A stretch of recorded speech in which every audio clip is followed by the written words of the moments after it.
सारे chapter back to back करने के बाद आज हम लोग रोज चैप्टर पर आ चुके हैं। ठीक है, किस पे? रोज चैप्टर पे मेरे भाई आ चुके हैं, है ना। और रोज के लेखक कौन थे आपको बताना है। मैं आपको अच्छी तरीके से बताता हूँ। जो रोज के लेखक थे ना, सचितानंद हीरानंद वात्स्यायन आ गए थे। कौन था? सचितानंद। अच्छे से लिख देता हूँ, क्लियर ना। या नाम याद हो गया ना, सचितानंद हीरानंद वात्स्यायन आगे, यानी आगे जी ने रोज चैप्टर को लिखा था। बस इतनी याद रखना, पूरा नाम लिख ही देता हूँ। सचितानंद, है ना। सचितानंद हीरानंद, ज़्यादा लंबा नाम है, हीरानंद वात्स्यायन आगे। क्लियर है। तो हमेशा जब आपका क्वेश्चन देगा ना मेरे भाई, ये आगे वाला देगा। क्या करके देगा? ये आगे करके देगा। इतना बस याद रखना आप, ठीक है। आगे करके देगा, यानी मान लो आगे जी लेखक थे, तो आगे जी का जन्म 7 मार्च 1911 को हुआ था। कब हुआ था इनका जन्म? कब हुआ था? 7 मार्च 1911 को इनका जन्म हुआ था। किनका? रोज चैप्टर के लेखक जो थे सचितानंद हीरानंद वात्स्यायन आगे का, यानी आगे जी का। मैं हमेशा 10 मिनट तक वीडियोस देता हूँ, 5 मिनट के वीडियोस देता हूँ, क्योंकि मैं नहीं चाहता कि आप लाइव क्लास में जाके 1-1 घंटे बर्बाद करो। आराम से 10 मिनट 8 मिनट के वीडियो से यार पढ़ाई करो ना। बुक नहीं ना बदलता। तो क्लियर है यार, सारे कॉन्सेप्ट क्लियर हैं। आगे जी का निधन कब हुआ था? 4 अप्रैल 1987 को। कब हुआ था? 4 अप्रैल 1987 को। और आगे जी का जन्म हुआ था 7 मार्च 1911 को। माता का नाम यानी मम्मी का नाम था बेअंती देवी, और इनका जो मूल निवास था ना, कसिया गांव था, कुशीनगर जिला था, और उत्तर प्रदेश राज्य था। याद रख लेना, आगे जी का जो गांव था कसिया था, कुशीनगर जिला था, और उत्तर प्रदेश राज्य था। तो अच्छे से आपको चीज़ें याद होनी चाहिए। ग्राम था, ठीक है, और ये क्या था? जिला था, और ये तुम्हारा क्या था? राज्य था। तो उम्मीद करता हूँ अच्छे से याद हो गया होगा मेरे भाई। तो इतना जितना मैंने अभी तक बताया आपको अच्छे से याद हुआ होगा। क्लियर है। पिताजी के नाम के बारे में हम लोग जानते हैं। पिता का नाम था हीरानंद शास्त्री। क्या नाम था? हीरानंद शास्त्री नाम था, है ना, आगे जी के पिता का नाम। शिक्षा की अगर हम लोग बात करें तो प्रारंभिक 4 साल लखनऊ में घर पर मैट्रिक किया था। पहले प्रारंभिक में 4 साल घर पे पढ़ाई किया था, फिर मैट्रिक 1925 में दिया था। कब है? 1925 में मैट्रिक करा था। पंजाब विश्वविद्यालय से इंटर 1927 में। 1925 में मैट्रिक और 2 साल में इंटर होता है, तो 1927 में इंटर किया था मद्रास क्रिश्चियन कॉलेज से। कहाँ से? मद्रास क्रिश्चियन कॉलेज से इंटर किया था 1927 में, याद रखना।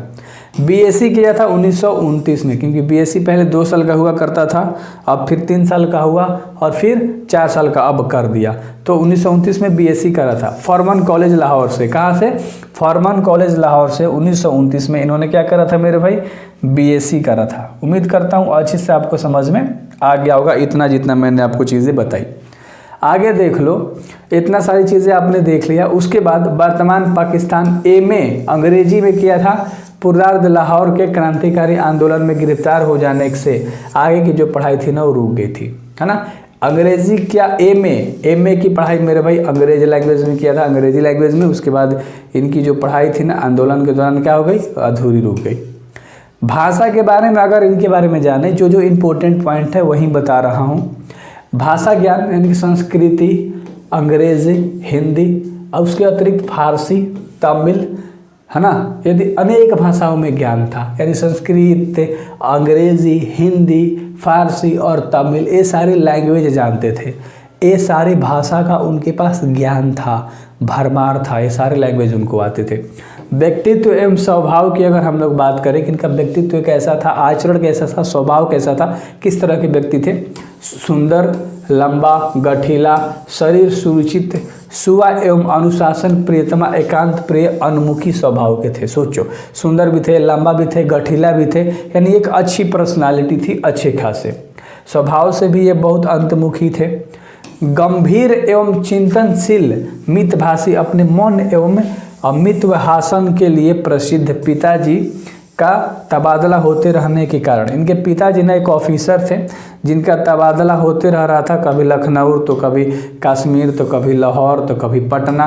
तो इस तरह से जब इनके पिता का मेरे में क्या हो रहा था, इन सारे जगहों पे ट्रांसफ़र हो रहा था, मद्रास आदि स्थानों पर, तो उनके साथ साथ रहने और उनके परिश्रम का संस्कार बचपन से ही मिला था। यानी पिताजी को इधर उधर तबादला होते रहता था, तो उसके अनुसार इनको शिक्षा मिला, लैंग्वेज इन्होंने बहुत सारी सीख लिया। और पिताजी के छाया में रह के इन्होंने अभी तक अच्छा ज्ञान प्राप्त कर लिया था, है ना, बड़े होते होते। क्लियर है ना। चलो हम लोग अभिरुचि के बारे में अगर हम लोग जानें कि अभिरुचि किस चीज़ में है इनकी, तो बागवानी करने में, पर्यटन में, अध्ययन में आदि के अलावा, देखो सबसे पहले बागवानी यानी पेड़ पौधे लगाने में, पर्यटन में वहीं पर्यावरण को सुरक्षित रखने में, अध्ययन पढ़ाई में आदि के अलावा दर्जनों प्रकार के पेशेवर कार्यों में दक्षता, फोटोग्राफी करते थे, हस्तकला भी था, हाथों से कला बनाना हो गया, शिल्प आदि में प्रवीणता, यूरोप, एशिया, अमेरिका सहित कई देशों की साहित्यिक यात्राएं भी इन्होंने करी थी। यूरोप, एशिया, अमेरिका, इन सब जगहों का उन्होंने यात्रा किया था। क्लियर है ना। तो जितने चीज़ें मैं बता रहा हूँ ना मेरे भाई, उतनी आपको याद रखनी है, वीडियोज़ को दोबारा देख लेना है। क्लियर, हर चीज़ यहाँ से कंप्लीट करा दूंगा, बिल्कुल रिलैक्स रहो। सम्मान एवं पुरस्कार की अगर हम लोग बात करें तो साहित्यिक अकादमी, भारतीय ज्ञानपीठ पुरस्कार और एक सुगा यानी जिसको यूगोस्लाविया बोलते हैं, ये पुरस्कार इनको मिला था, सम्मान मिला था। साहित्यिक अकादमी पुरस्कार एक और एक ज्ञानपीठ पुरस्कार पे पूछता है। और ना आगे देख लो, यूगोस्लाविया का अंतर्राष्ट्रीय स्वर्णमाला आदि पुरस्कार, देश विदेश के अनेक विश्वविद्यालयों में विजिटिंग मतलब समझते हो ना, चीफ गेस्ट के रूप में इनको बुलाया जाता था, है ना। तो जाकर विजिट किया करते थे, घूमते थे, है ना। पत्रकारिता सैनिक, देखो पत्रकारिता का अगर हम लोग बात करें ना, पत्रकारिता भी इन्होंने किया था। सबसे पहले सैनिक जो कि आगरा में, विशाल भारत जो कि कलकत्ता में, प्रतीक प्रयाग में, दिनमान दिल्ली में, नया प्रतीक दिल्ली में, नव भारत टाइम्स नई दिल्ली में, बाट बाकू एक्रोस अंग्रेजी में संपादन, ये सब अंग्रेजी में लिखा करा किया था। ये सब चीज़ें उनके द्वारा, जो ये सब पत्र हैं जिन्होंने उन्हें लिखा था, कहाँ कहाँ, है ना। चलो कृतिया की अगर हम लोग बात करें मेरे भाई, ये सब वो इतना इम्पोर्टेंट है नहीं, एक दो सवाल पूछ देता है और मैंने बहुत कम समय में आपको बता दिया, ज़्यादा नहीं पूछता। कृतिया की अगर हम लोग बात करें ना, इनके कामों की अगर हम लोग बारे में बात करें, क्या क्या लिखा है। 10 वर्ष की अवस्था में कविता लिखनी शुरू कर दी थी। 10 साल के जब थे ना, कविता लिखना शुरू कर दिया था और आप सबका पैंट चू रहा था, समझ रहे हो।